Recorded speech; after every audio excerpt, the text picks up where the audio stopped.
औज़ुबिल्लाहिमिनश्शैतानिर्रजीम बिस्मिल्लाहिर्रहमानिर्रहीम। My dear students, अस्सलाम वालेकुम। मैं Rizwan Ali Danish from Syeda Fatima Zahra school system मेट खारियाँ से आपसे मुखातिब हूँ। आज हम general math class 9 exercise number 2.1 question number 7 to question number 12 solve करेंगे। और इसके बैकग्राउंड में मैं आपको बताता चलूँ कि पहले हमने पढ़ लिया था कि विरासत या तरका में जो हिस्सा है वो हमने किस तरह तकसीम करना है, बेटे का, बेटी का, बीवी का या दूसरे रिश्तेदारों का, तो वो सारा हमने पहले पढ़ लिया हुआ पिछले लेक्चर में। तो आज हम बाकायदा तौर पे एक्सरसाइज के क्वेश्चंस को सॉल्व करेंगे। तो क्वेश्चन नंबर 7 की तरफ चलते हैं। पहले क्वेश्चन को गौर से पढ़िएगा कि अगर एक शख्स 7,50,000 रुपये मालियत की जायदाद छोड़ी हो तो उसकी एक बेवा, 2 बेटों और एक बेटी में हर एक की जायदाद की मालियत मालूम करें। ठीक है जी। अब सारी चीज़ें हमें क्लियर हैं। अगर हमने ये अच्छे तरीके से पढ़ा हुआ है कि जायदाद को किस तरह तकसीम करना है, किसका कितना हिस्सा है, तो फिर इसको हल करने में किसी किस्म की प्रॉब्लम नहीं होगी। ठीक है। तो जैसा कि आपके सामने कुल मालियत भी हमें दी गई है, तो हम यहाँ पर लिखेंगे जी जायदाद की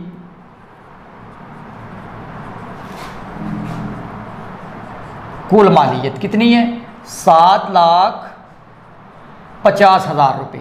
ठीक है जी। जायदाद की कुल मालियत हमारे पास कितनी है, 7,50,000 रुपये। अब सबसे पहले वो किसका हिस्सा मांग रहा है, वो कहता है जी हिस्सा पहले इसकी बेवा, यानी जो उसकी बीवी थी पहले उसको हिस्सा देना है। अब बीवी को हिस्सा बीवी का 2 तरह से होता है, 1/4 होता है या फिर 1/8 होता है। ये पिछले लेक्चर में मैं बड़ी तफसील के साथ आपको पढ़ा चुका हूँ। अब देखिए यहाँ पर आपने एक फ़ैसला ये करना है कि यहाँ बेवा को 1/4 देना है या 1/8 देना है। अब अगर आपने पिछले लेक्चर को गौर से पढ़ा है, सुना है, फिर तो आप फ़ौरन ये फ़ैसला कर लेंगे कि बेवा को कितना हिस्सा मिलना चाहिए। देखिए 1/4 हिस्सा बेवा को तब मिलना होता है जब उसकी कोई औलाद नहीं होती। ठीक है। लेकिन यहाँ पर आप देख रहे हैं कि 2 बेटे भी हैं और एक बेटी भी है, तो फिर इन 2 बेटों और एक बेटी के होने की वजह से अब बीवी को जो हिस्सा मिलेगा वो 1/4 नहीं मिलेगा बल्कि 1/8 मिलेगा। ठीक है। तो हम फिर यहाँ पर लिखेंगे बेवा का हिस्सा कितना जी, बेवा का हिस्सा 1/8 निस्बत से मिलना है। और किस पे मिलना है, इस टोटल पे मिलना है 7,50,000 रुपये पे। ठीक है जी। अगर तो आपके पास कैलकुलेटर मौजूद है फिर तो आप कैलकुलेटर की मदद से जल्दी जो है वो कर लेंगे। अगर आपके पास कैलकुलेटर मौजूद नहीं है तो आप फिर रफ़ कर लेंगे। मैं रफ़ अमल करके दिखाऊंगा ताकि आपके लिए आसानी हो जाए मज़ीद इसको हल करने में और ज़्यादा तफसील भी हो जाए। ठीक है जी। तो इसको 8 पे तकसीम करना है। देखें सबसे पहले आप गौर करें, ये 75 है ना, 75 है, तो पहले 8 का टेबल 75 तक पढ़ लें, या तो उसके करीब चला जाए या इसके ऊपर पूरा तकसीम हो जाए, इससे बढ़े ना। ठीक है जी। तो इसके लिए हम करते हैं 8 8 बार 64 और 8 9 बार 72 होता है। ठीक है जी। तो 8 10 बार जो 80 बढ़ जाएगा, तो 8 9 बार हम करेंगे कितना, 72। आप गौर करें जी, 5 में से 2 निकल गया, बाकी 3 रह गया। ये तो 7 में से 7 निकलेगा, वैसे भी 0 रह गया, 0 लगाएं तब भी ठीक है, ना लगाएं तब भी ठीक है। ठीक है जी। अब आपने देखना है कि ये 3 छोटा है और 8 बड़ा है, तो आप क्या करेंगे, एक 0 को नीचे ले आएंगे। अब हमारे पास बन गया 30। ठीक है जी। अब उसी तरह 8 का टेबल 30 तक इस तरह पढ़े, या तो पूरा चला जाए या फिर इससे कम रहे। ठीक है जी। तो 8 3 बार 24, 8 3 बार 24 और 8 4 बार 32 बढ़ जाएगा। तो 8 3 बार 24 में कर लूँगा। अब देखिए 0 में से 4 नहीं निकलेगा, इसको इधर से आगे लेके 10 में से 4 और बाकी 6 आ गया। ये छोटा हो गया, 8 बड़ा हो गया, फिर हम एक 0 नीचे ले जाएंगे। अब हमारे पास आ जाएगा 60। अब पहाड़ा हमने पढ़ना है 60 तक, तो 8 8 बार 64 तो बढ़ जाता है, 8 7 बार कितना हो गया जी, 56। तो फिर क्या करेंगे, 8 7 बार 56। अब 60 में से 56 निकल गया तो 4 रह गया। ठीक हो गया जी। अब हमने क्या करना है, फिर एक 0, ये वाला 0 भी नीचे ले आए, तो हमारे पास बन गया 40। अब 8 का पहाड़ा 40 पे पूरा चला जाएगा, 8 5 बार 40 हो गया। ठीक है जी। जो आपके पास ये ज़ीरो बच गया, ये ज़ीरो लगा दिया हमने ऊपर, तो इस तरह हमारे पास बेवा का हिस्सा निकल आया कितना, 93,750 रुपये। कितना निकला जी, 93,750 रुपये बेवा का हिस्सा हमने मालूम कर लिया। और ये रफ अमल को मैं रिमूव कर देता हूँ, ठीक है जी। अब देखें ये बेवा का हिस्सा आपके सामने निकला है कितना, 93,750 रुपये जो है ये बेवा का हिस्सा बनता है उसकी कुल मालियत में से, जो शख्स 7,50,000 रुपये छोड़कर वफ़ात पाया। ठीक है जी। अब यहाँ तक तो आपको समझ आ गई। अब हमने अगला स्टेप देखना ये है कि ज़ाहिर सी बात है कि ये 7,50,000 रुपये में से ये 93,750 निकालेंगे ना, बीवी को हिस्सा देंगे, बीवी को हिस्सा देने के बाद बाकी जो रकम बच जाएगी उसकी तकसीम हम करेंगे उसके बेटों और एक बेटी के ऊपर। तो इसका मतलब ये हुआ कि बेवा को हिस्सा मिलने के बाद जो बकिया मालियत है वो हमने देखनी है कि हमारे पास बाकी पैसे कितने बच गए हैं। तो वो आप देखेंगे क्या करेंगे, 7,50,000 रुपये में से माइनस कर लेंगे 93,750 रुपये जो हमने दिए बेवा को। ठीक है जी। ये अब आप माइनस कर लेते हैं, उसी तरह इसका भी हम रफ कर लेते हैं इधर। तो आप क्या करेंगे, 7,50,000 में से माइनस कितने करने हैं, 93,750 रुपये। ठीक है। अब हमने इसमें इसको करना है माइनस। अब देखें ये ज़ीरो में से ज़ीरो ही आ गया। अब इसमें से ये भी ज़ीरो है, ये भी ज़ीरो है, ये भी ज़ीरो, इसके पास जाएंगे, ये 10, फिर 9 इधर रह जाएगा, 9 इधर रह जाएगा, एंड पे ये 10 बन गया। ठीक है। अब 10 में से 5 निकल गया, पीछे कितने रह गए, 5, 9 में से 7 और बाकी 2, फिर 9 में से 3 और बाकी 6, यहाँ पर 4 रह गया था। अब 4 में से 9 नहीं निकल रहा, इधर से मैंने हासिल लिया तो 14 बन गए, 14 में से 9 निकल गए तो बाकी 5 और इधर रह गए 6। तो ये हमारे पास अमाउंट रह गई है 6,56,200। कितनी अमाउंट हमारे पास रह गई है, 6,56,250। ठीक है जी। 6,02,000 ये मैं मिटा देता हूँ जी यहाँ से। हाँ जी, 6,56,250 रुपये जो हैं वो बाकी रह गए। अब इस 6,56,250 रुपये में से हमने बेटे को, 2 बेटों को और एक बेटी को हिस्सा देना है। तो अब हम अगले हिस्से तकसीम करने जा रहे हैं। तो इससे पहले आपने इसकी निस्बत बना लेनी होती है आसानी पैदा करने के लिए। अब वही पिछला लेक्चर आपके माइंड में आ जाना चाहिए कि बेटे को बेटी की निस्बत कितना हिस्सा दिया जाता है। तो मैं आपको बता चुका हूँ कि शरीयत के मुताबिक हर बेटे को दुगना मिलता है बेटी की निस्बत। ठीक है। तो फिर यहाँ पर मैं आसानी पैदा करने के लिए मैं यहाँ पे लिख लेता हूँ कि मसलन बेटे कितने हैं जी, 2 हैं। मैंने इधर भी बेटा लिख लिया, इधर भी बेटा लिख लिया और इधर मैंने बेटी लिख ली। अब हर बेटे को डबल डबल मिलना है, तो ये 2 और ये 2 और ये 1। आपको समझ आ रही होगी। ठीक है जी। यानी हर बेटे को बेटी की निस्बत डबल मिलना है। अगर बेटी को 1 मिलना है तो बेटे को 2 मिलना है और दूसरे बेटे को भी 2 मिलना है। समझ आ गई है। तो इस तरीके से ये हमारे पास आ गई है इनकी निस्बत। समझ आ गई। अब हमने क्या करना है, इनका मालूम करना है निस्बती मजमुआ। ठीक है। तो ये अब मैं मिटा देता हूँ ताकि जगह बच जाए और आपको समझ आ गई होगी इसकी। हाँ जी। अब मैं यहाँ पे लिखता हूँ बेटू और बेटी के हिस्सों में निस्बत। अब देखिए जी, निस्बत मालूम करते हैं। अब 2 बेटे हैं, एक बेटा, एक को भी 2 मिलेगा, दूसरे को भी 2 मिलेगा। ठीक है जी। दूसरे का भी 2 मिलेगा और बेटी को 1 मिलेगा। अब यहाँ पर मैं लिख लेता हूँ निस्बती मजमुआ। मजमुआ आप समझते किसी चीज़ को जमा करना। अब इनका निस्बती मजमुआ हमारे पास क्या आएगा, 2 + 2 + 1 बराबर है 5। यानी अब निस्बती मजमुआ हमारे पास 5 आ गया। अब हम इस पोजीशन में हैं कि हम हर बेटे की अलग अलग और हर बेटी के अलग अलग हिस्से में जो जायदाद में हिस्सा है वो हम मालूम कर सकते हैं। ठीक है जी। तो सबसे पहले हम मालूम करते हैं कि हर बेटे का हिस्सा, हर बेटे का हिस्सा। और इसकी यहाँ पर मैं रफ अमल में समझ लें। अब मैं यहाँ इसका फार्मूला भी लिख रहा हूँ। यहाँ पर कि जब आपने मालूम करना होता है ना बेटे या बेटी की का हिस्सा मालूम करना होता है, तब आप ये फार्मूला लगाते हैं, क्या, निस्बत बटा निस्बती मजमुआ ज़रब मालियत। ठीक है जी, ये फार्मूला आपने याद रखना है, क्या, निस्बत बटा निस्बती मजमुआ ज़रब मालियत। ये फार्मूला लगा के आपने हिस्सा मालूम करना होता है। तो अब हम यही फार्मूला अप्लाई करेंगे कि हर बेटे का हिस्सा, अब देखें जी हर बेटे का अलग अलग बेटे का हिस्सा मालूम कर लें तब भी ठीक है, क्योंकि 2 ही देना है।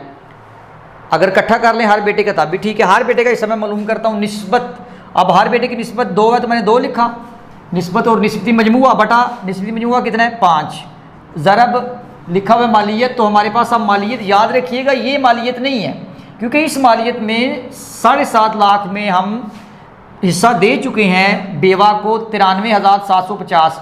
वो 93,750 माइनस करने के बाद हमारे पास जो बचा है वो ये रकम बची थी 6,56,250। तो अब हमने हर बेटे को या बेटी को जो हिस्सा देना है वो इसमें से देना है 6,56,250। ठीक है जी, तो ये 6,56,250 आपके पास आ गया।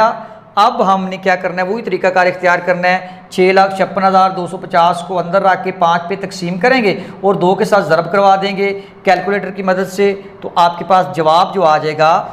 हाँ जी, इसके लिए हम कैलकुलेटर यूज़ करेंगे। सबसे पहले जो तरीका आप चाहते हैं, चाहे पहले इन दोनों को आपस में मल्टीप्लाई करवा लें तब भी ठीक है, या पहले इसको अंदर रख के इस पर तकसीम कर लें तब भी ठीक है। अब मिसाल के तौर पर मैं पहले इन दोनों को मल्टीप्लाई करवा लेता हूँ। 6,56,250 ज़रब 2 करता हूँ तो मेरे पास अमाउंट बन रही है, मेरे पास अमाउंट बन रही है 13,12,500। ठीक है जी, मेरे पास अमाउंट जो बन रही है वो कितनी बन रही है 13,12,500।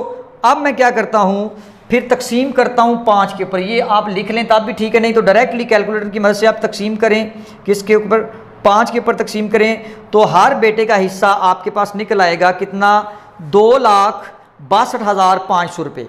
ठीक है जी, 2 लाख, अब मैंने लिख लिया जी 2,62,500 रुपये। एक बेटे को भी 2,62,500 मिलेगा और दूसरे बेटे को भी 2,62,500 मिलेगा।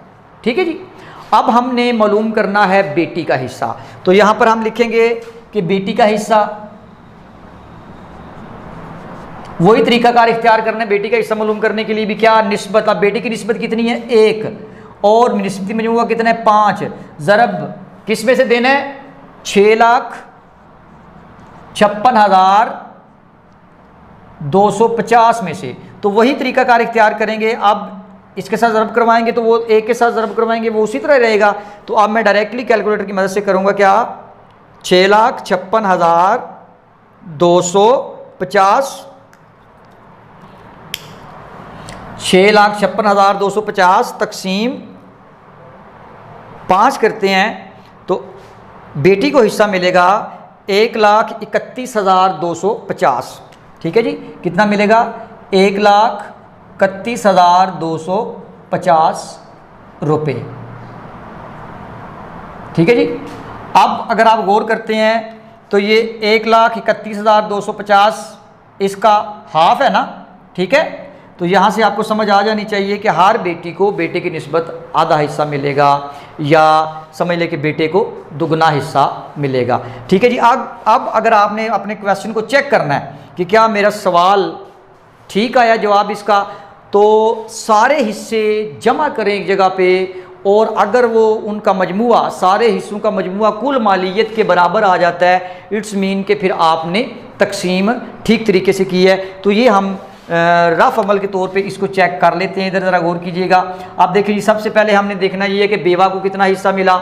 बेवा को मिल गया जी हिस्सा कितना, या पहले हम बेटों से शुरू कर लेते हैं। हर बेटे को हिस्सा कितना मिला, 2,62,500 एक को मिला, फिर 2,62,500 दूसरे को भी मिला, फिर 1,31,250 बेटी को मिला, और बीवी को कितना मिला 93,750। आप देखिए इन सब को मैं जमा करता हूँ, अगर मजमुआ मेरा 7.5 लाख आ गया तो इट्स मीन कि मैंने इनकी डिवीज़न जो है, इनके जो हिस्सा है वो मैंने सही तरीके से तकसीम किया है। तो आप इसको जमा करके चेक कर लेते हैं तसल्ली के लिए।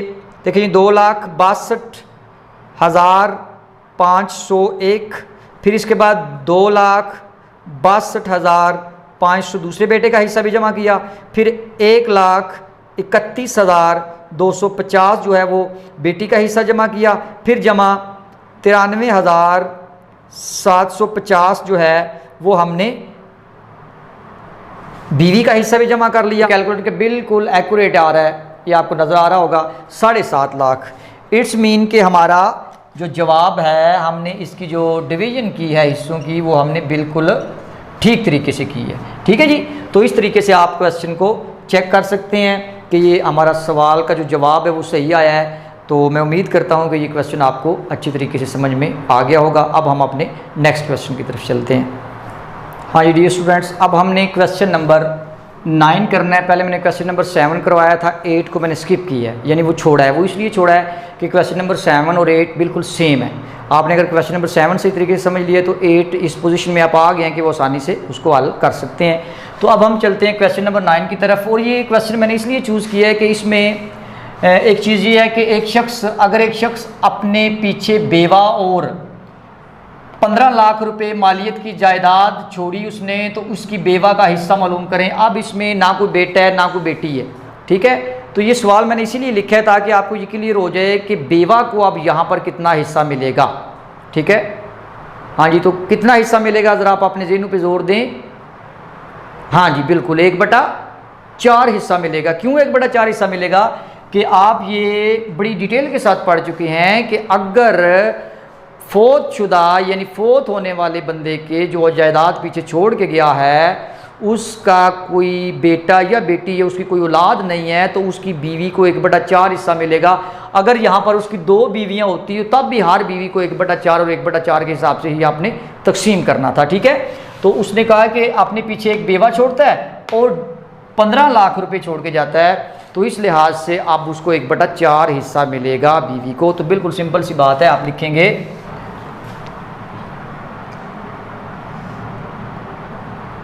यहाँ पे लिखें जी कुल मालियत, यानी जायदाद की कुल मालियत कितनी है आपके पास, कुल मालियत आपके पास 15 लाख रुपए। कितनी है?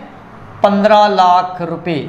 अब बेवा का हिस्सा, अब हमने एक लफ्ज़ पढ़ा था औलाद की अदम मौजूदगी में, अब यहाँ पर औलाद की अदम मौजूदगी है, तो इसका मतलब है बेवा का हिस्सा कितना मिलेगा, 1/4। किस में से मिलेगा? 15 लाख रुपए में से मिलेगा, ठीक है जी। अब आप कैलकुलेटर की मदद से, टाइम चूँकि मैं बचा रहा हूँ, तो अब आप वही तरीका कार अडाप्ट करेंगे क्या कि 15 लाख तकसीम करेंगे किसके ऊपर, 4 के ऊपर, तो ये हिस्सा बन रहा है जनाब 3,75,000 रुपये। कितना? 3,75,000 रुपये हिस्सा मिलेगा।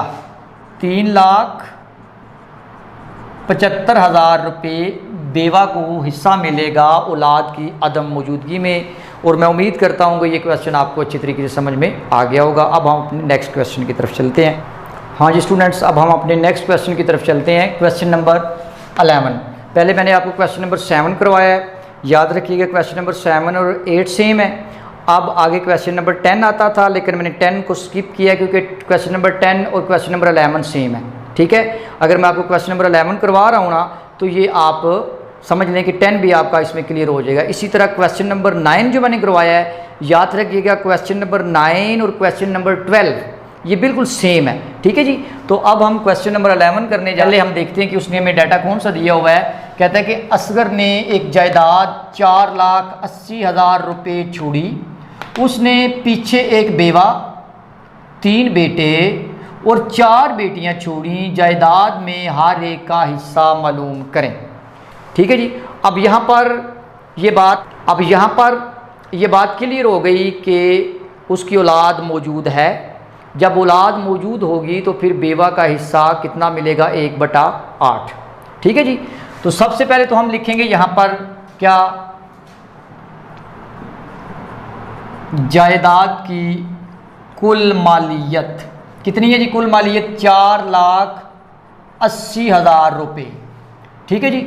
अब यहाँ पर हम लिखेंगे बेवा का हिस्सा। कितना देना जी बेवा का हिस्सा? अब आपने कितना बेवा का हिस्सा देना है जी? 1/4 या 1/8? 1/8 देना है। शाबाश। क्यों 1/8 देना है? इसलिए 1/8 देना है कि उसकी औलाद मौजूद है। किस में से देना है? 4,80,000 रुपये में से। ठीक है जी। तो अब हम क्या करेंगे? 4,80,000 एक के साथ ज़रब खाएगा तो सारी बात है सेम ही रहेगा। तो अब मैं डायरेक्ट कैलकुलेटर की मदद से क्या करूँगा कि 4,80,000 तकसीम करूँगा 8 के ऊपर, तो मेरे पास जवाब आ जाएगा 60,000 रुपये। कितना आ गया जी? 60,000। क्लियर हो गया? यानी बेवा का हिस्सा हमने मालूम कर लिया 60,000 रुपये। बीवी को हिस्सा देने के बाद जो बकाया रकम बच जाती है फिर वो उसकी औलाद में तकसीम की जाती है। तो यहाँ पर आपको बीवी का हिस्सा आपने दे दिया 60,000 रुपये। तो अब आपने ये देखना है कि आपके पास बकिया मालियत कितनी रह गई है। तो जाहिर सी बात है वो कुल मालियत में से आप माइनस करेंगे बेवा का हिस्सा, यानी 4,80,000 रुपये में से 4,20,000 रुपये मालियत हमारे पास बच गई है। और इस 4,20,000 को हमने तकसीम करना है 3 बेटों और 4 बेटियों में। ठीक है जी। और इनके बारे में आप पहले भी पढ़ चुके हैं कि हर बेटे को बेटी की निस्बत दुगना मिलना है। तो पहले हम क्या लिख लेंगे? बेटों और बेटियों के हिस्सों में निस्बत। आप देखें जी, गौर करिएगा। बेटे कितने हैं? 3, यानी 2 2 निस्बत 2 निस्बत 2 हो गया। ठीक है। हर बेटे को 2 मिलेगा। इसके बाद बेटियां कितनी हैं? 4 1 निस्बत 1 निस्बत 1 1 2 3 4 बेटियां हो गई। 1 2 3 बेटे हो गए। अब अगला स्टेप आप क्या करते हैं? निस्बती मजमुआ, यानी कि तमाम निस्बतों को आप एक जगह पर जमा कर लेते हैं। तो यहाँ पर मैं लिखता हूँ जी क्या? निस्बती मजमुआ। अब निस्बती मजमुआ कितना आ गया? 2 + 2 + 2 + 1 + 1 + 1, यानी कि बेटों को निस्बतों को भी जमा कर लिया और बेटियों की निस्बतों को भी जमा कर लिया। तो हमारे पास जवाब आ जाएगा कितना? 2 4 6 7 8 9 10, यानी हमारे पास निस्बती मजमुआ कितना निकल आया? 10 निकल आया। अब हमने इस 10 निस्बती मजमुआ की मदद से हर बेटे को और हर बेटी को हिस्सा देना है। तो इसके लिए फार्मूला आप पहले ही पढ़ चुके हैं। मसलन में देता हूँ जी, हर बेटे का हिस्सा क्या है जी? वो फार्मूला हमने क्या पढ़ा था? एक दफ़ा ज़रा माइंड में रिपीट करें उसको। क्या फार्मूला पढ़ा था हमने जी? निस्बत बटा गुड निस्बती मजमुआ, और ज़रब किसके साथ देते थे आप? मालियत के साथ। ठीक हो गया जी। तो अब हम क्या करेंगे? निस्बत कितनी है? हर बेटे की निस्बत 2 है, निस्बती मजमुआ हमारे पास 10 है, और ज़रब क्या है जी? गौर करें, 4,20,000 में से आपने ये हिस्सा देना है। तो अब आपने क्या करना है? ये तो बिल्कुल इजी है। ये 0 के साथ कट गया, बाकी आपके पास रह गया, यानी ये 2 को 0 के साथ दें, 2 0, फिर 0 आ गया, फिर 2 0 आ गया, फिर 2 2 बार 4 आ गया, फिर 4 2 बार 8 आ गया। ठीक है जी। यानी हर बेटे को 84,000 रुपया मिलेगा। हर बेटे को कितना मिलेगा? 84,000 रुपया। यानी समझ ले 84,000 इसको मिलेगा, 84,000 इसको मिलेगा, 84 इसको मिलेगा। तीनों बेटों को, हर बेटे को 84,000 रुपया हिस्सा मिलेगा। ठीक है जी। इसी तरह अब हमने हर बेटी का हिस्सा मालूम करना है। वो कैसे करेंगे? वही तरीका कि हर बेटी का हिस्सा किस तरह मालूम करेंगे जी? निस्बत बटा निस्बती मजमुआ। हर बेटी की निस्बत 1 है, निस्बती मजमुआ 10 है, ज़रब 4,20,000। अब देखें जी, ये 0 उसी तरह 0 के साथ हो गया ख़त्म। तो हर बेटी को 42,000 रुपया मिलेगा। यहाँ पर भी एक बात आपको क्लियर हो गई है कि 84 42 का डबल है 84,000, यानी अगर बेटे को 84,000 मिल रहा है तो उसकी निस्बत बेटी को 42,000 रुपया मिल रहा है। तो उसी तरीके से अगर आप इसको प्रूफ करना चाहते हैं कि जवाब दुरुस्त है तो फिर आप क्या करेंगे, मैं दोबारा कर देता हूँ ताकि आपकी रिवीजन हो जाए। आप यहाँ पर क्या करें, तमाम हिस्सों को करें जमा। अब बीवी को मिला है कितना, 60,000, ठीक है जी, और बेटे को मिला है 84,000, फिर दूसरे बेटे को भी मिला है 84,000, फिर तीसरे बेटे को भी मिला है 84,000। हाँ जी, हर बेटे को कितना हिस्सा मिला, 84,000 हो गया। अब हर बेटी को देखना है, पहली बेटी को भी 42,000, दूसरी बेटी को भी 42, तीसरी को भी 42,000 और चौथी बेटी को भी 42,000 मिल गया। अब इस सारे को जमा करने के बाद अगर मेरे पास 4,80,000 रुपया आ जाता है तो इसका मतलब ये हुआ कि हिस्सों की तकसीम बिल्कुल दुरुस्त तरीके से हुई है। तो मैं ये कैलकुलेटर की मदद ले लेता हूँ ताकि आसानी हो जाए। अब देखें जी, सबसे पहले 60,000 बीवी का हिस्सा, इसके बाद 84,000 एक का बेटे का, फिर 84,000 दूसरे बेटे का, फिर 84,000 तीसरे बेटे का, फिर आगे आ जाएं 42,000 पहली बेटी का, फिर 42,000 दूसरी बेटी का, फिर 42,000 तीसरी बेटी का और फिर 42,000 चौथी बेटी का आ गया। तो मेरे पास बिल्कुल एक्यूरेट निकल आया 4,80,000 रुपये। ये कैलकुलेटर पे आप देख रहे होंगे 4,80,000 रुपया बिल्कुल एक्यूरेट निकल आया। इट्स मीन कि आपने हिस्सों की तकसीम बिल्कुल ठीक तरीके से की है। तो मैं उम्मीद करता हूँ कि आपको ये एक्सरसाइज मुकम्मल तौर पे अच्छी तरीके से समझ में आ गई होगी। तो अब आपने करना ये है, इसके तकरीबन 4 लेक्चर्स बनते हैं इस एक्सरसाइज के, ठीक है। तो आपने इन चारों लेक्चर्स को एक दफ़ा फिर सुनना है, ठीक है, और फिर कोशिश करनी है कि जो क्वेश्चंस मैंने स्किप किए हैं उनको आपने ख़ुद हल करना है। और मैं उम्मीद करता हूं कि आप उसको बड़े अच्छी तरीके से हल कर लेंगे जो मैंने क्वेश्चन स्किप किए हैं। तो मैं इसी के साथ इजाज़त चाहता हूं। इंशाल्लाह आप नए चैप्टर के साथ हाज़िर होंगे। अल्लाह ताला आपका हामी नासर।